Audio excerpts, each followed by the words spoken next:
बंधुओं, बहुत ध्यान पूर्वक सुनिएगा। अब महाप्रभु जी का चरित्र हम सुना रहे हैं। श्री हरिवंश गोसाई भजन की रीत सकृत को जानिए। श्री नाभाजी कहते हैं, हित हरिवंश महाप्रभु का जो भजन भाव है, जितने लोग यहां पर बैठे हैं, सबसे आगे वालों से लेकर के और सबसे पीछे वालों तक, जितने भी लोग यहां पर बैठे हैं, उनमें से कोई एक ही समझ पाएगा। सकृत को जाने हैं। हरवंश महाप्रभु, हितरवंश महाप्रभु के भजन को सब समझ पाए, ये किशोरी जी की कृपा से ही संभव हो सकता है, नहीं तो नहीं हो पाएगा। हम प्रयास मात्र कर रहे हैं कि हम सुना पाए और आप समझ पाओ, परंतु ये अति दुर्लभ है। ये पहले ही श्री नाभा जी ने वर्णित कर दिया। श्री हरिवंश गुसाई भजन की रीत सकृत को जानिए। सकृत शब्द का मतलब क्या है? कोई एक ही समझ सकता है। हरिवंश महाप्रभु के भजन भाव को किसने समझा, उनका प्रसंग कल आएगा कथा में। आज तो हम श्री राधा वल्लभ जी के प्राकट्य तक की कथा सुनाएंगे और फिर महाप्रभु जी के जो कृपा पात्र हुए श्री सेवक जी आदि, उनका चरित्र कल सुनेंगे। तो सेवक जी महाराज, सकृत शब्द उन्हीं के लिए प्रयोग किया है। हर कोई हितरवंश महाप्रभु के भजन भाव को नहीं समझ सकता। श्री राधा चरण प्रधान हृदय अति सुदृढ़ उपासी। राधा चरण प्रधान हृदय अति सुदृढ़ शब्द, बहुत ध्यान पूर्वक सुनिए भैया, इधर उधर मत देखना कोई भी। हम पहली बार कथा कर रहे हैं भक्तमाल की, बड़े भाव से सुनो भैया सबरे। आप लोग इधर उधर देखोगे, एक दूसरे से बात करोगे, अगले जन्म में ब्याह नहीं होगा। हाँ चलो इसी बहाने सही यहीं तो देखोगे। महाराज जी अगले जन्म में ब्याह नहीं हो, ये जब कहते हैं तो लोग देखो, अब देखो कोई नहीं देखेगा कोई इधर उधर। ब्याह की इतनी ललक है सबन को, या जन्म में भयो नहीं, अगले जन्म की प्रतीक्षा है। बहुत ऊंची बात। श्री राधा चरण प्रधान हृदय अति सुदृढ़ उपास। महाप्रभु जी किशोरी जी के चरणों के ऐसे उपासक। कैसे? सुदृढ़ शब्द, सुदृढ़ मतलब बस किशोरी जी के चरणारविंद। कहां तक कहें, श्री प्रियादास जी ने तो अपने छप्पे में, वो क्या कहते हैं, प्रियादास जी का छप्पे कहता है, हित जू की रीत को लाखिन में एक जाने, राधा ही प्रधान माने पाछे कृष्ण ध्याइए। पहले किशोरी जी, पीछे कृष्ण। ऐसी भक्ति है श्री हितरवंश महाप्रभु के। भैया इस भाव को सामान्य लोग नहीं समझ पाएंगे। जयपुर में भी कथा हो रही है, इतने लोग बैठे हैं, परंतु सत्य बताएं, रसिक त्रिवेणी की चर्चा का स्थान वृंदावन ही है, परंतु हमको जयपुर में वृंदावन का अनुभव होता है, इसलिए यहां ये बात कह रहे हैं। पाछे कृष्ण ध्याइए। ठाकुर जी पीछे हैं, पहले किशोरी जी हैं। हमारे यहां कभी रास होता है ना, दिखावे वाला रास नहीं, वास्तविक रास यदि वृंदावन का कभी देखने जाओ तो वहां ऐसा होता है कि लीला के बाद में आपको अधिकार है कि आप जाकर के कुछ भी पवाओ ठाकुर जी को अपने हाथ से। आपने यदि ठाकुर जी को पहले पवाया, यदि वास्तविक रास मंडली होगी तो ठाकुर जी आपका हाथ पकड़ करके, किशोरी जी क्या करें, पहले इनको खवाओ, और पूरा मत खवाइयो, बोले आधो खवाओ, झूठन हमको खवाओ। ये है श्री हितरवंश महाप्रभु की उपासना। महाराज पहले किशोरी जी को बीड़ा पधरायो जाएगा, बीड़ा जब किशोरी जी पालेंगे फिर ठाकुर जी को पधरायो जाए।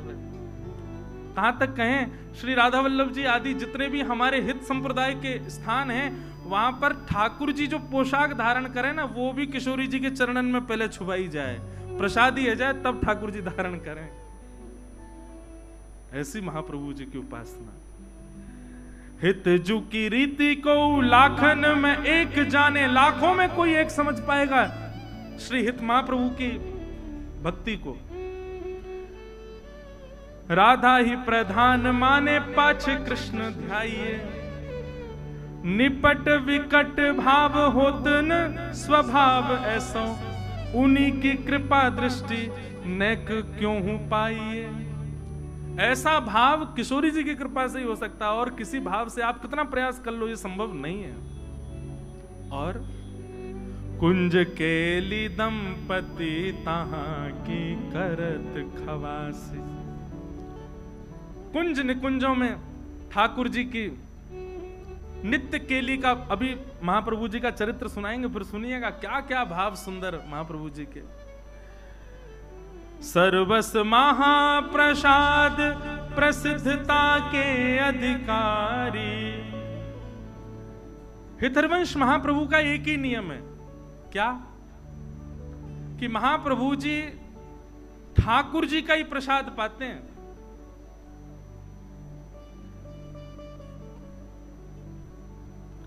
हमारे बाम भाग में जो अति सुंदर केश अच्छा हाँ ऊपर है, ये लगे, ये तो हितरूप दास जी, हाँ ऊपर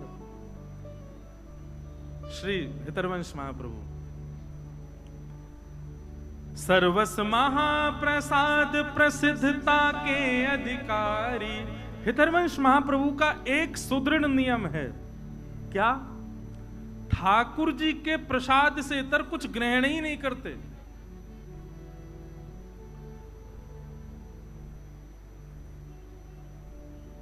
एक बार की चर्चा है, वैसे तो जब चर्चा प्रारंभ होती तभी सुनाना था, पर अभी मन में भाव आ रहा है कि जब महाप्रभु जी छोटे थे, हितरवंश महाप्रभु, तो उनका नियम था कि वो उनके पिताजी श्री व्यास मिश्र जी, उनके अर्चा के ठाकुर जी थे श्री राधा मोहन जी। हरवंश महाप्रभु ने 3 ठाकुरों की सेवा की है, श्री राधा मोहन जी, नवरंगी लाल जी और श्री राधा वल्लभ लाल जी। तो इनके पिताजी के ठाकुर जी थे श्री राधा मोहन लाल जी। हरवंश महाप्रभु छोटे से थे तो अपने पिताजी की सेवा देखते रहते थे, और जैसे ही ठाकुर जी की अर्चना होती सबसे पहले हाथ बढ़ाते, बोले कि प्यास लगती तो चरणामृत ही पीते, पानी नहीं पीते थे, जल नहीं, चरणामृत पीते थे। भूख लगती तो मैया से कहते जल्दी भोग लगाओ, मुझको भूख लगी है। मैया कहती तू खा ले कुछ, बोले नहीं पहले भोग लगाओ। किशोरी जी ठाकुर जी भोग पालेंगे तभी पाऊंगा, नहीं तो भूखो रहूंगा। एक ऐसी लीला चर्चा सुनाई जाती बड़ी मधुर कि एक बार छोटे से हैं हरिवंश जी, रात्रि में बहुत जोर की भूख लगी और महाराज उठ करके बैठ गए, रोने लगे जोर जोर से। रोते रोते मैया से कहे, बोले मैया मुझको भूख लगी, कछु पवाओ। पिताजी मुझको भूख लगी, कुछ खिलाओ। जैसे आजकल के बालों को कुछ भी दे दें तो ऐसे ही कुछ ले आए, बोले लो खा लो। बोले नहीं पहले भोग लगाओ। माताजी पिताजी बोले रात के 1:30 बज रहे हैं, 2 बज रहे हैं। अब उस समय घड़ी तो नहीं होगी, पर हाँ ये कही होगी अर्धरात्रि हो रही लाला। ठाकुर जी शयन कर रहे हैं, उनको उठा के भोग कैसे लगाए? बोले नहीं नहीं नहीं मुझे तो भूख लगी है। अब बोले इसको भूख लगी है और ठाकुर जी को उठा नहीं सकते हो, खाएगा भोग ही। दूध ला करके रख दिया, बोले ले इसको पी ले। महाप्रभु बोले नहीं पहले ठाकुर जी का भोग लगाओ। ठाकुर जी का यदि भोग नहीं लगा होगा तो ग्रहण नहीं करेंगे। रोते रोते रोते रोते खूब समय बीत गयो। पिताजी माताजी भी परेशान, बोले सोनी नहीं दे रहा, क्या करें? खा कुछ रहा नहीं है, पी कुछ रहा नहीं है, भोग लगा के ही पाएगो। आहा, महाराज श्री हरिवंश जी की रुदन सुनकर के सेज पर पौड़े भय ठाकुर जी उठ गए और उठ करके श्री जी को उठा रहे। बोले श्री जी उठो। सेवा के राधा मोहन जी। श्री जी बोली क्या हुआ? अभी तो उठवे को समय ना है भयो, अभी तो भोर ना भई, अभी तो मंगला को समय ना भयो, आप काय को उठाए रहे हो? बोले रुदन ना सुन रही, हरिवंश बालक रो रहे हो बहुत जोर से। श्री जी बोली काय को रो रहे हैं हरिवंश जी? बोले भूख लगी है। अब वाको तो नियम है, वो तो हमारो ही शीत प्रसादी पावे, हमारो ही चरणामृत ग्रहण करे, हमारो ही चरणोदक प्राप्त करे, वाके अलावा तो कुछ लेवे ना। अब रात्रि में बालक छोटो भूख लगी आई है। ठाकुर जी किशोरी जी बोली अब क्या करें? अभी तो मंगला में समय है, लेकिन समय तक यदि प्रतीक्षा करी तो बेचारो प्यासो बालक कितनो रोवेगो। सो ठाकुर जी सेज से उतरे और अपनी झारी, जल पीवे वाली झारी, वही से ही किशोरी जी को कही कि पाम लटका लो नीचे। किशोरी जी पाम लटका के बैठ गई ठाकुर जी, और ठाकुर जी अपनी झारी जीते ही अपने चरणन को धो रहे हैं, स्वयं ही अपनो चरणामृत प्रदान कर रहे हैं, स्वयं ही अपनो चरणामृत निकाल रहे हैं। पास में बंटा भोग रखो, ठाकुर जी गए बंटा भोग उठा के लाए, खोल करके किशोरी जी के मुख में पवायो और स्वयं पायो, वहां को भोग निकाल करके सामने धर दियो। आज ठाकुर जी और किशोरी जी ने अपने आप ही श्रृंगार कर लिया, अपने आप ही एक दूसरे को सुंदर भाव सजा करके और सेज पे ही दोनों बैठ गए। 3 साढ़े 3 बजे जो समय हो तो सुबह मंगला करवे को श्री व्यास मिश्र जी तुरंत गए मंदिर में जाकर के कपाट खोले, और जैसे कपाट खोल करके देखी तो कहा पाए ठाकुर जी तो बैठे हुए हैं, अपने आप ही टेढ़ों से श्रृंगार कर लिया है, यहाँ तक कुंडल भी उतर रहे हैं, थोड़े थोड़े वस्त्र भी उधरे उधरे से दिख रहे हैं, और तभी कहा देखो नीचे पात्र में चरणामृत भी रखो है, चरणोदल भी कर दियो है, और पास में बंटा जी भी खुले हुए हैं, दोनों की दतुइयां लगी हुई हैं, नेक नेक पाए लियो है। आहा, ये दृश्य देख करके व्यास मिश्र जी तो आनंदित हो गए, तुरंत गए और जाकर के चरणामृत और भोग ले जाकर के हरिवंश बालक को प्रदान किए, तुरंत पा लियो। पा करके बालक तो सो गयो, लेकिन माता पिता दोनों नेत्र सजल और ठाकुर जी को देख रहे हैं कि हम तो विचार कर रहे हैं ठाकुर जी को कैसे उठाएं, पर हरिवंश जी को रुदन सुनकर के ठाकुर जी स्वयं उठ गए, स्वयं अपनो चरणामृत निकाल लियो, स्वयं अपनो श्रृंगार कर लियो, स्वयं भोग लगा के और स्वयं तैयार है के सेज पर विराजमान है गए। वादना श्रृंगार नहीं भयो, वादना मंगला आरती ना भई, बोले क्यों? आज ठाकुर जी ने अपनी मंगला खुद ही कर ली है। क्यों? हरिवंश जी को भूख लगी। किस लिए? क्योंकि उनका नियम है कि वो ठाकुर जी के प्रसाद के अलावा कुछ नहीं पाते। इसीलिए श्री भक्तमाल जी में कह रहे हैं, सर्वस महाप्रसाद प्रसिद्ध ताके अधिकारी। महाप्रसाद की महिमा, मैं तो ये बात कहता हूं कथा में,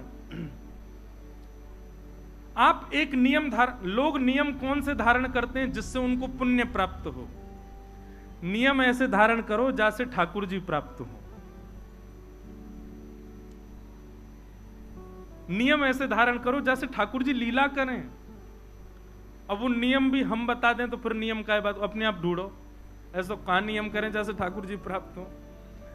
महाप्रसाद पावे को एक नियम ये श्री महाप्रभु जी से आप सब सीख सकते हैं। क्या?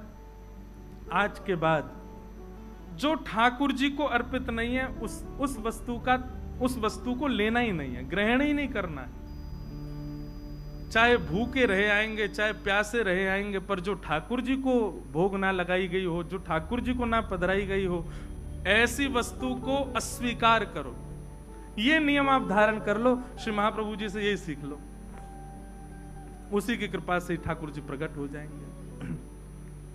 तो विधि निषेध नहीं दास अनन्य उत्कट व्रतधारी, व्यास सुवन पथ अनुसरे सोई भले पहचानिए, श्री हरिवंश गुसाई भजन की रीत सकृत को जानिए। ऐसे श्री हितरवंश महाप्रभु, उनको हम बारंबार प्रणाम करते हैं, और उनके मंगल चरित्र को जितना यथामति रसिक जनों की कृपा, संत जनों की कृपा से श्री राधा सरस बिहारी जी के चरणों में अर्पित करते हैं। ध्यान पूर्वक सब लोग सुनिएगा।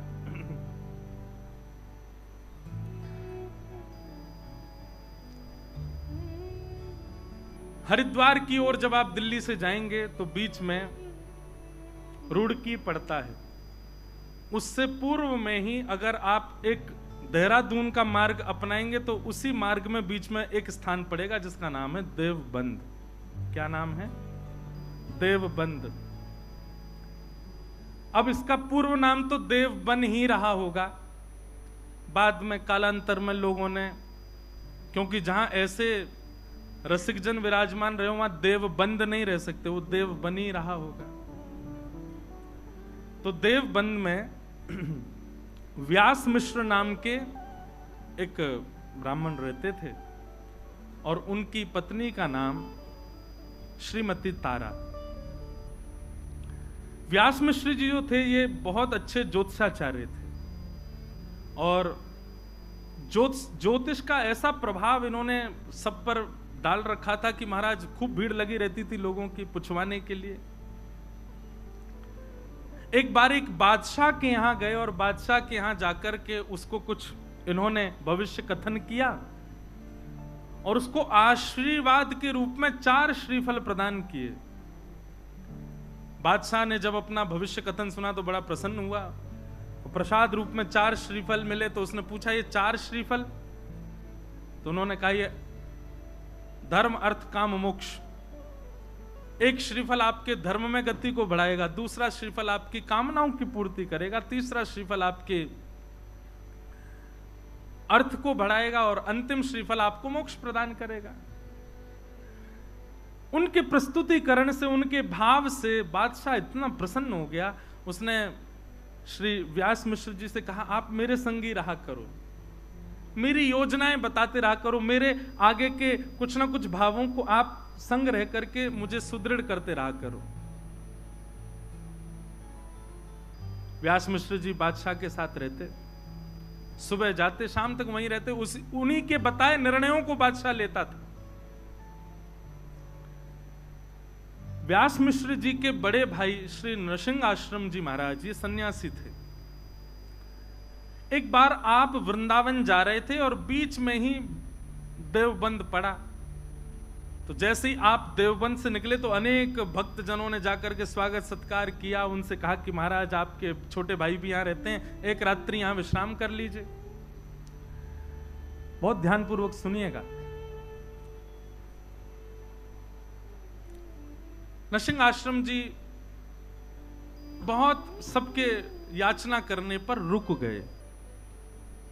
सब प्रणाम करने आए तो व्यास मिश्र जी अपनी पत्नी तारा के साथ में, बड़े भैया हैं, प्रणाम करने आए, प्रणाम किया, दोनों को आशीर्वाद दिया। जैसे ही प्रणाम करके उठे तो नृसिंह आश्रम जी ने व्यास मिश्र जी के ललाट को देखा और देख करके बोले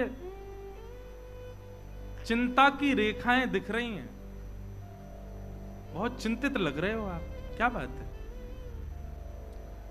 अत्यंत संकोच के साथ सकुचाए भाव से निवेदन किया, सब कुछ है भैया, सब कुछ है आपकी कृपा से, गुरुदेव की कृपा से, भगवत कृपा से सब कुछ है, पर हरिभक्त परायण एक संतान नहीं है।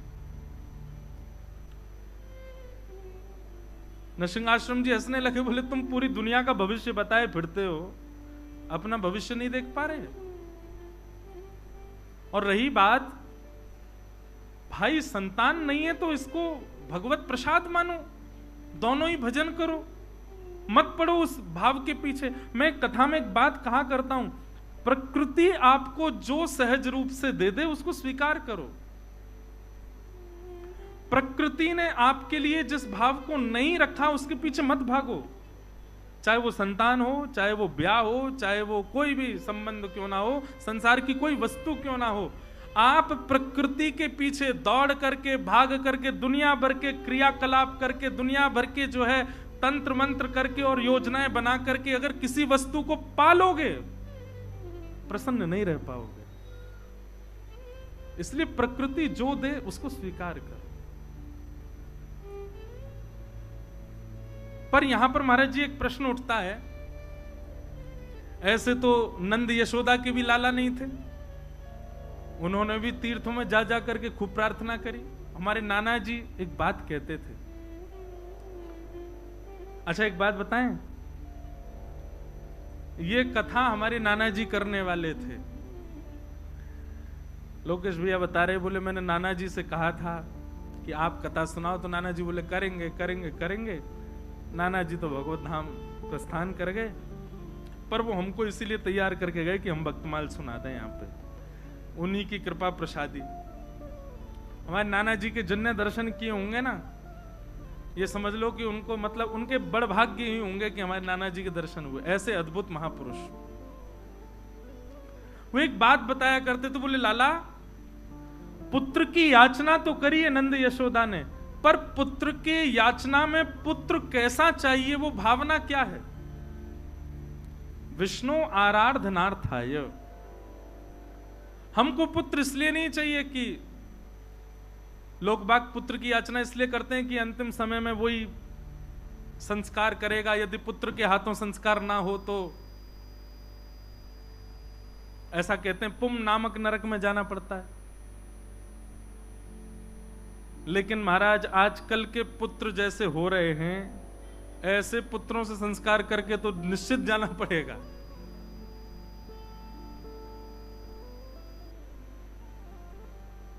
पूज्य मलुक पीठ वाले महाराज जी एक चरित्र सुनाते हैं एक भक्त का। वो कुंज बिहारी लाल जी को ही अपना पुत्र मानते थे और कहते थे मेरा कुंजो बेटा, कुंजो बेटा, कुंजो बेटा कह करके। अब देखो बात तो कोई भी कह लेगा, मेरे ठाकुर जी, मेरे लाल जी, मेरे सखा हैं, मेरे पुत्र हैं, पर मानते कितना हो? कहने की बात है कि भाई प्रकृति जो दे उसको स्वीकार करो, जो ना दे उसके लिए ज्यादा प्रयास मत करो, लेकिन फिर भी प्रयास करना है तो याद रहे ठाकुर जी को वचन देना कि नाथ मुझे ये वस्तु दे दो, मैं आपको वचन देता हूं आपके चरणों में ही अर्पित रहेगी, तो वो वस्तु मिल जाएगी। और वही भाव रखा। नरसिंहदेव जी के चरणों में सबने प्रणाम करते हुए कहा व्यास मिश्र जी ने कि हमें एक पुत्र की प्राप्ति हो, भगवत परायण पुत्र हो, भक्ति परायण पुत्र हो। तो नरसिंह आश्रम जी बोले कि तुम सबका भविष्य देखते हो, अपना भविष्य नहीं देख पाए, और मुझे तो दिख रहा है कि तुम्हारे संतान का योग नहीं है। अब तक तो व्यास मिश्र जी बोल रहे थे, लेकिन तारा माँ ने थोड़ी सी प्रार्थना करते हुए हाथ जोड़ के कहा, बोले भगवान यदि सब विधि का विधान है, सब पूर्व से ही नियोजित है, तो फिर आप जैसे संतों के पीछे इतनी भीड़ क्यों लगी रहती है? आप जैसे संतों को इतना लोग प्रणाम क्यों करते हैं? आप जैसे भक्त, आप जैसे संत, इनकी महिमा क्यों है? जब सब विधि से ही होना है तो फिर संतों को, भक्तों को, वैष्णवों को प्रणाम करना बंद कर देना चाहिए। तो हम तो प्रणाम इसीलिए करते हैं सब सुखद हो जीवन में।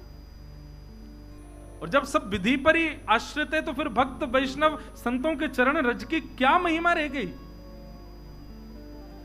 तारा जी की ये बात नरसिंह आश्रम जी के चित्त को लगी।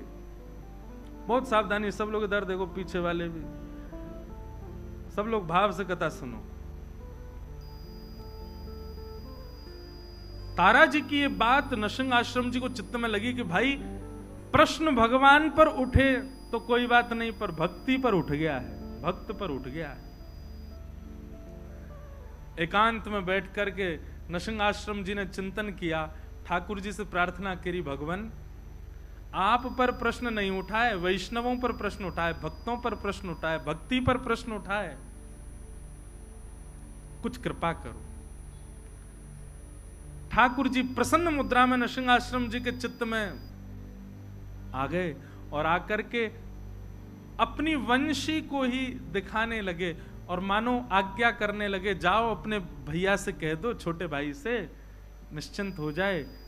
मेरी अधरामृत का निरंतर रसपान करने वाली, अत्यंत रस से सराबोर और पूरी दुनिया तो केवल और केवल मेरा प्रसाद पाती है, पर मेरा स्वच्छंद अधरामृत जिसने जीवन भर पाया, ऐसी वंशी ही उनके कुल में पुत्र बन करके आएगी। लेकिन याद रहे वो भक्त परायण, भक्ति परायण और भक्ति की धारा प्रवाह करने वाला बालक होगा।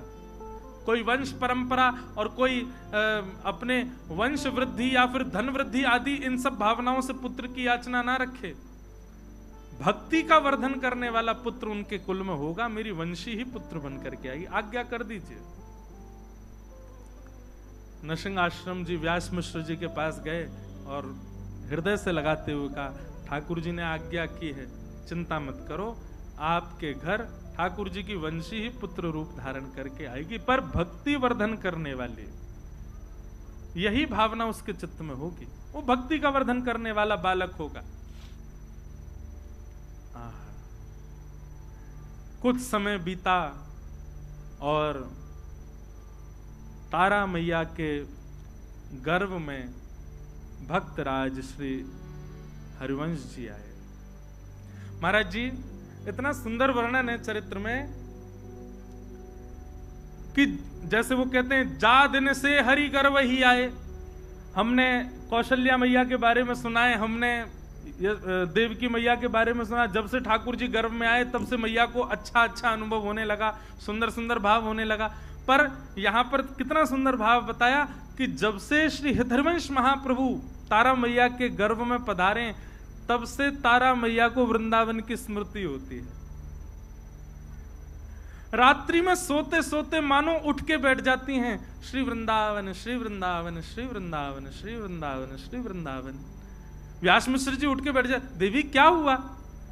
बोले कैसी सघन कुंज है ना, कैसी लता द्रुम है ना, कैसी सुंदर कलकल करती यमुना जी बह रही है ना, कैसा सुंदर गिरिराज पर्वत है, मानो ब्रज की स्मृति हो रही है। और फिर नेत्र खुल जाते हैं तो नेत्रों से अश्रुपात होने लग जाता है, रुदन विरह भाव। व्यास मिश्र जी कह रहे हैं क्या हुआ देवी? बोले मुझे नहीं पता क्या हो रहा है, पर पता नहीं क्यों जब भी सोती हूं तो स्वप्न में कुंज दिखाई देते हैं और लता पत्र दिखाई देते हैं, यमुना जी दिखाई देती हैं, वृंदावन वृंदावन वृंदावन वृंदावन की स्मृति होती है।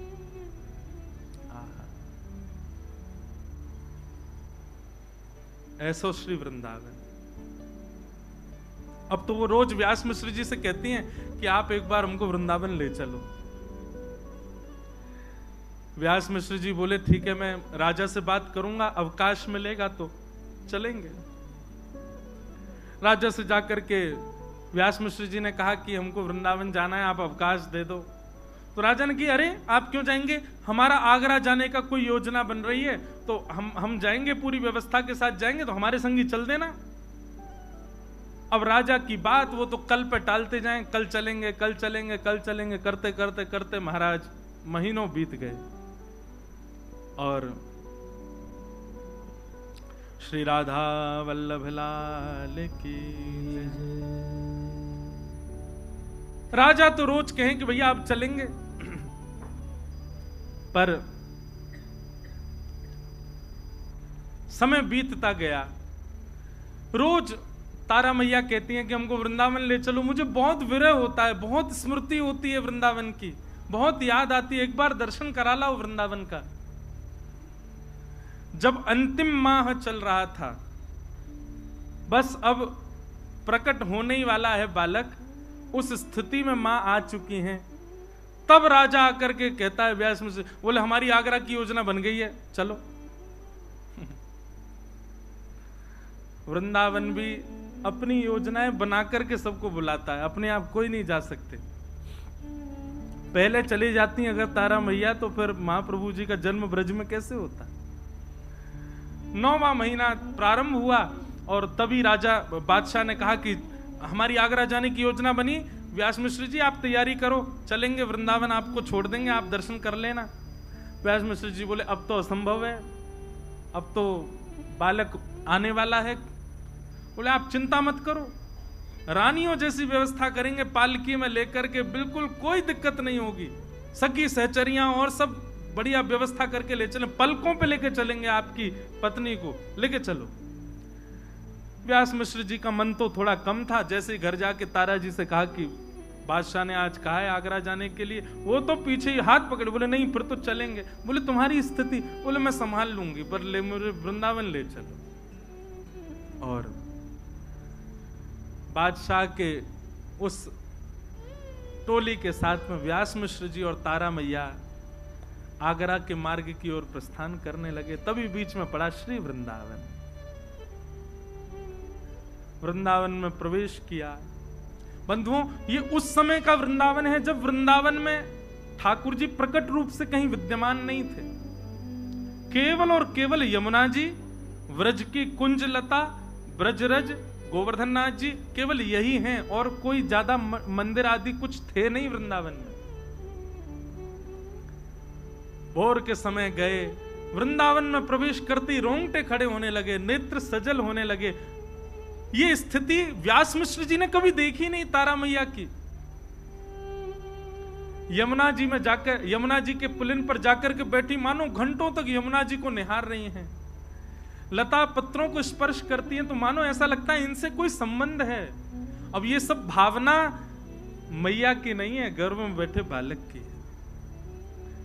वो ठाकुर जी के संग में रही वंशी, उसको एक एक भाव पता है, वो सब जानती है कहाँ यमुना जी कैसी ब्रजरथ, कौन से वृक्ष, कौन सी लता गुर्म, कौन सी कुंज में कौन सी लीला, वो सब स्मृतियां हो रही हैं। सायकालीन समय हो गया, वृंदावन को प्रणाम करके और पुनः आगरा के मार्ग की ओर जैसे प्रस्थान करने लगे। अब वृंदावन से ज्यों ज्यों दूर जामे त्यों त्यों तारा मैया का विरह बढ़े। व्यास मिश्र जी कहें आप ऐसे इतना रुदन मत करो, इससे प्रभाव पड़ेगा बालक पर। बोले नहीं, मुझे बहुत मेरा मन हो रहा है मैं वहीं रहूं। बोले वहां कहां रहेंगे, वो पूरा वन है, वहां वंचर जीव रहते हैं, हिंसक जीव रहते हैं, कहां रहेंगे हम दोनों। पर उनका रुदन इतना विकल करने वाला था कि उस रुदन को व्यास जी सुन नहीं पा रहे थे। और तभी रुदन करते कि बस वृंदावन ब्रज की सीमा में ही थे, अभी बस निकलने ही वाले थे ब्रज की सीमा से, तभी प्रसव पीड़ा होने लगी।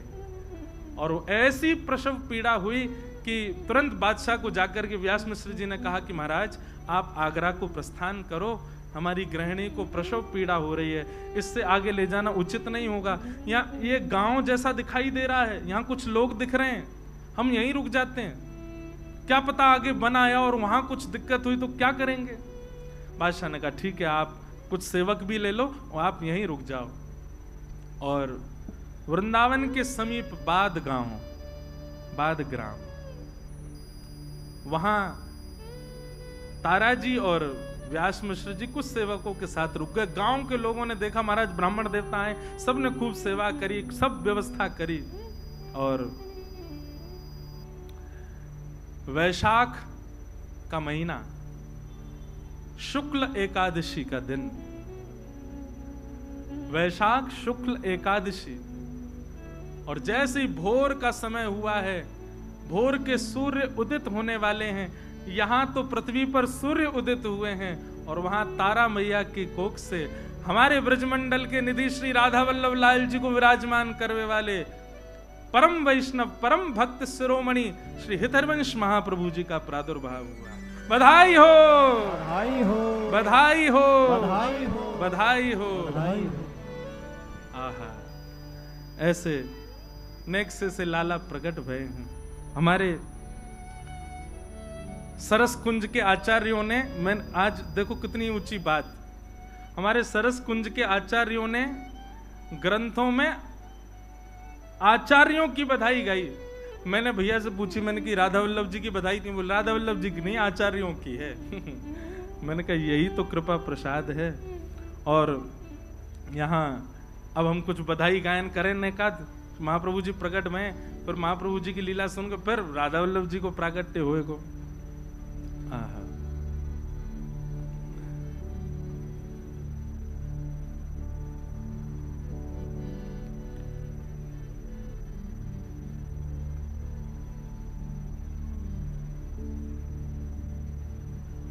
रसिक मिल गावो सरस बधाई, सब जगह बधाई गायन है रोए, आचार्य चरण प्रकट भय हैं।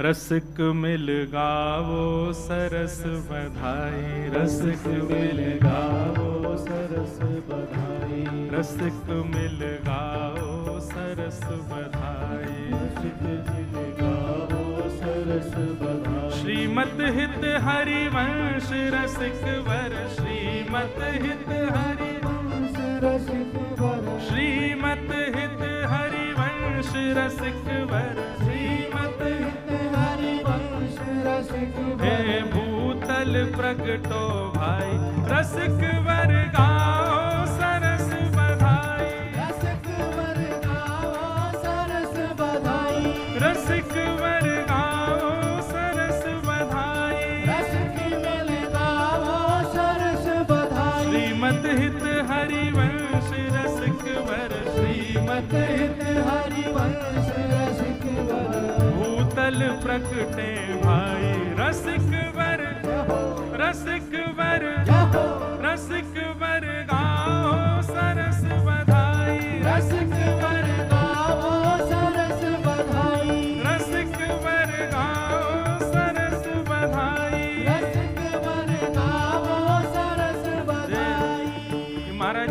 ब्रज के से लग रहे हैं, ब्रज के हो का? अरे वृंदावन के हो, राजपुर के? ये तो हमारे स्वामी जी हरदास जी के गांव के हैं भैया। अरे भैया जय हो जाओ। बात रसिक वर गाओ सरस बधाई, रसिक वर गाओ सरस बधाई, श्रीमत हित हरिवंश रसिक वर, श्रीमत हित हरिवंश रसिक वर। हाँ भूतल प्रकटे भाई, रसिक मिल गाओ सरस बधाई, रसिक मिल गाओ सरस बधाई, हाँ रसिक मिल गाओ सरस बधाई, रसिक मिल गाओ सरस बधाई। हे शुभ वैशाख मास मन भावन, एकादशी सुहाई, शुभ वैशाख मास मन भावन, एकादशी सुहाई। हे शुक्ल पक्ष सुंदर शोभा निशि, शुक्ल पक्ष सुंदर शोभा निधि, शुक्ल पक्ष सुंदर शोभा निधि, शुक्ल पक्ष सुंदर शोभा लियो जन्म है सुखदाई, रसिक मिल रहो, रसिक मिल गाओ सरस बधाई, रसिक मिल गाओ सरस बधाई, रसिक सब गाओ सरस बधाई, रसिक सब गाओ सरस बधाई। श्रीमत हित हरिवंश रसिक वर, श्रीमत हित हरिवंश रसिक वर। हाँ भूतल प्रकटे भाई, रसिक मिल गाओ सरस बधाई, रसिक मिल गाओ सरस बधाई, रसिक मिल गाओ सरस बधाई। रसिक मिल गाओ सरस भैया, बधाई। आप में से वृंदावन राधा वल्लभ जी के दर्शन कौन कौन ने किए हैं बताओ। और आज जिनने राधा वल्लभ जी हमको प्रदान किए उनको उत्सव मन रहा, और ऐसे बैठे हो सब रे। अरे ठाकुर के उत्सव में तो सब नाचे, रसिकन के भक्तन के उत्सव में नृत्य करो भुजा उठा के। रसिक मिल रसिक मिल रहो, रसिक मिल गाओ सरस बधाई, रसिक मिल गाओ सरस बधाई, रसिक मिल गाओ सरस बधाई। रसिक मिल गाओ सरस बधाई। हे श्रीमन मोहन कर में वंशी, राखत हेतु बढ़ाई, श्रीमन मोहन घर में वंशी, राखत हेतु बढ़ाई। हाँ प्रभु राखत हेतु बढ़ाई, हाँ प्रभु राखत हेतु बढ़ाई। मैं सोइया चारज रूप धार के, सोइया चारज रूप धार के, सोइया चारज रूप धार के, सोइया चारज रूप धार के। हाँ जी रस प्रगटावन आई, रसिक मिल रसिक मिल रहो, रसिक मिल गाओ सरस बधाई, रसिक मिल गाओ सरस बधाई, रसिक मिल गाओ सरस बधाई। रसिक मिल गाओ सरस बधाई। जय जय राधा वल्लभ हित हरिवंश, जय राधा वल्लभ हित हरिवंश, ओ जय जय राधा वल्लभ प्यारो हरिवंश, जय राधा वल्लभ प्यारो हरिवंश, ओ जय जय राधा वल्लभ श्री हरिवंश, जय राधा वल्लभ श्री हरिवंश, ओ जय जय राधा वल्लभ प्यारो हरिवंश, जय राधा वल्लभ प्यारो हरिवंश, ओ जय जय राधा वल्लभ हित हरिवंश, जय राधा वल्लभ हित हरिवंश, ओ जय जय राधा वल्लभ हित हरिवंश। जय राधा वल्लभ हित हरिवंश। हे जग जीवन उद्धारण कारण, श्यामा श्याम पठाई, जग जीवन उद्धारण कारण, श्यामा श्याम पठाई। हे तारा कूख परम पावन सुचि, तारा कूक परम पावन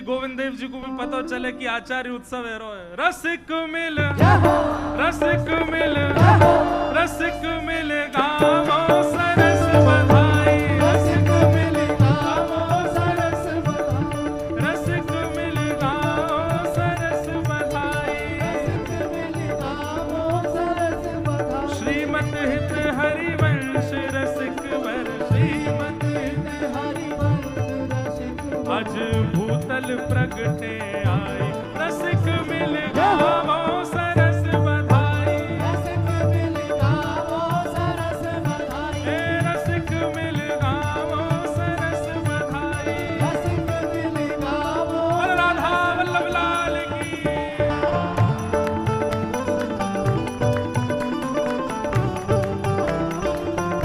बधाई हो।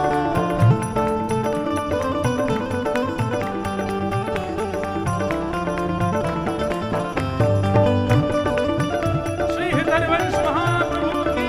जय हो।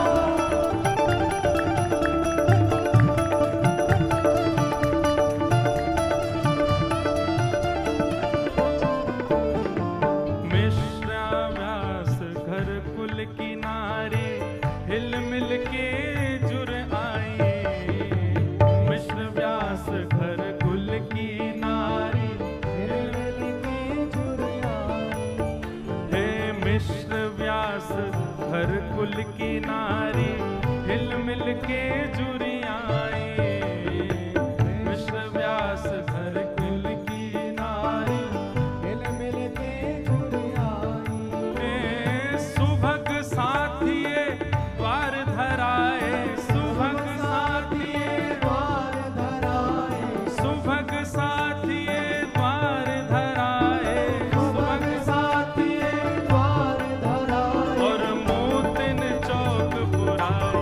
रसिक मिल रसिक मिल रसिक मिल गावो सरस बधाई, रसिक मिल गावो सरस बधाई, रसिक मिल गावो सरस बधाई। रसिक मिल गावो सरस बधाई। हित हरिवंश जो प्रगट भये, हित हरिवंश जो प्रगट भये, हित हरिवंश जो प्रगट भये, हित हरिवंश जो प्रगट भये, आज भूतल प्रगटे आई। रसिक मिल गावो सरस बधाई, रसिक मिल गावो सरस बधाई, हे रसिक मिल गावो सरस बधाई। रसिक मिल गावो सरस बधाई।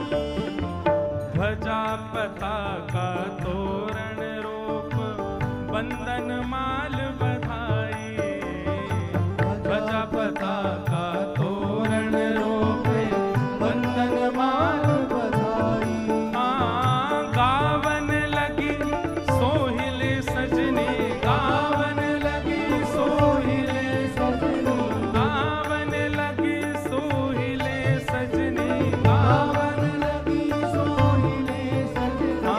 लख सुर भूल लजाए। रसिक मिल रसिक मिल रसिक मिल गावत सरस बधाई, रसिक मिल गावो सरस बधाई, रसिक मिल गावो सरस बधाई। रसिक मिल गावो सरस बधाई, रसिक मिल गावो सरस बधाई। रसिक मिल गावो सरस बधाई।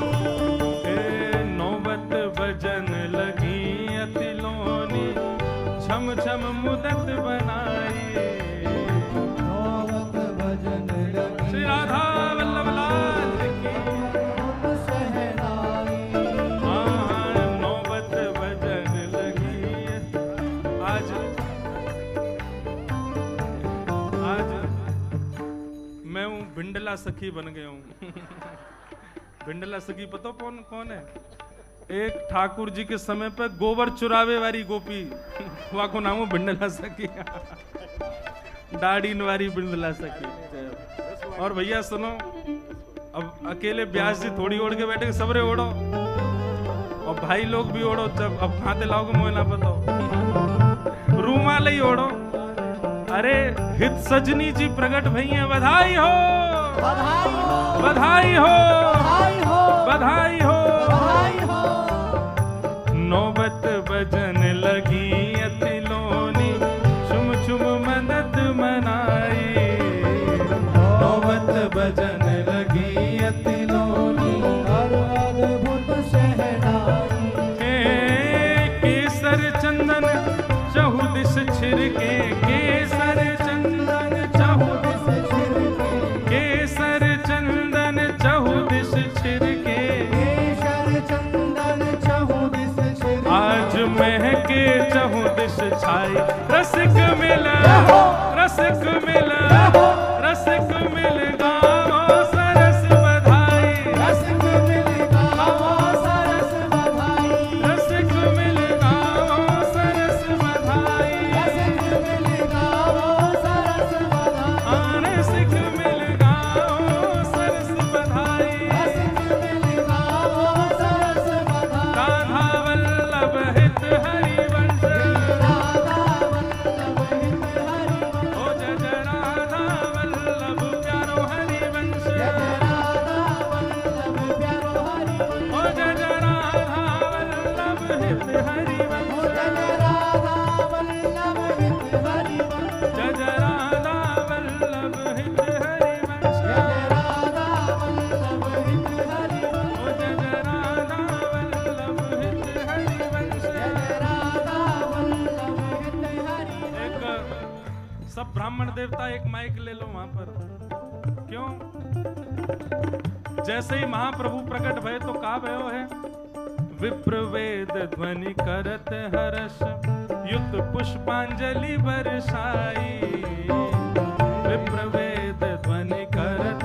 हर्ष युत पुष्पांजलि बरसाई वेद ध्वनि करो महाराज हरि ओम स्वस्ति न इंद्रो वृद्धस्रवाः स्वस्ति नः पूषा विश्ववेदाः स्वस्ति नस्तार्क्ष्यो अरिष्टनेमिः स्वस्ति नो बृहस्पतिर्दधातु विप्रवेद ध्वनि करत हर्ष युत पुष्पांजलि बरसाई विप्रवेद ध्वनि करत हर्ष युत पुष्पांजलि बरसाई पुष्पांजलि बरसाई पुष्पांजलि बरसाई सरस माधुरी हित सजनी के सरस माधुरी हित सजनी के सरस माधुरी हित सजनी के सरस माधुरी हित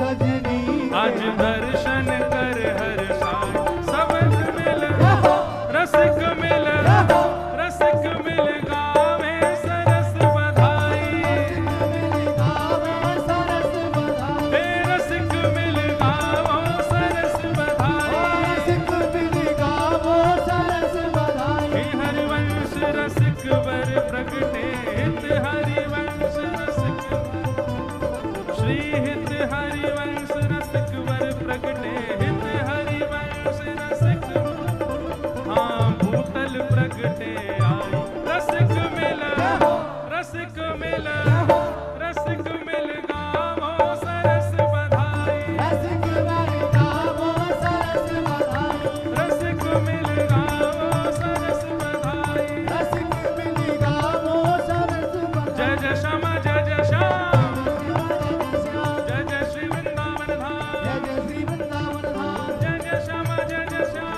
जय श्यामा जय श्याम जय जय श्री वृंदावन धाम जय श्री वृंदावन धाम जय जय श्यामा जय जय श्याम जय श्यामा जय श्याम जय जय श्री वृंदावन धाम जय श्री वृंदावन ओ जय जय राधा वल्लभ हित हरिवंश जय राधा वल्लभ हित हरि ओ जय जय राधा वल्लभ प्यारो हरिवंश जय राधा वल्लभ प्यारो हरि ओ जय जय राधा वल्लभ हित हरिवंश जय राधा वल्लभ हित हरि ओ जय जय राधा वल्लभ प्यारो हरिवंश जय राधा वल्लभ श्री राधा वल्लभ लाल की श्री हृदयवंश महाप्रभु की श्री राधा सरस बिहारी लाल की बधाई हो भाई हो बधाई हो भाई हो आचार्य उत्सव की बधाई हो बधाई हो।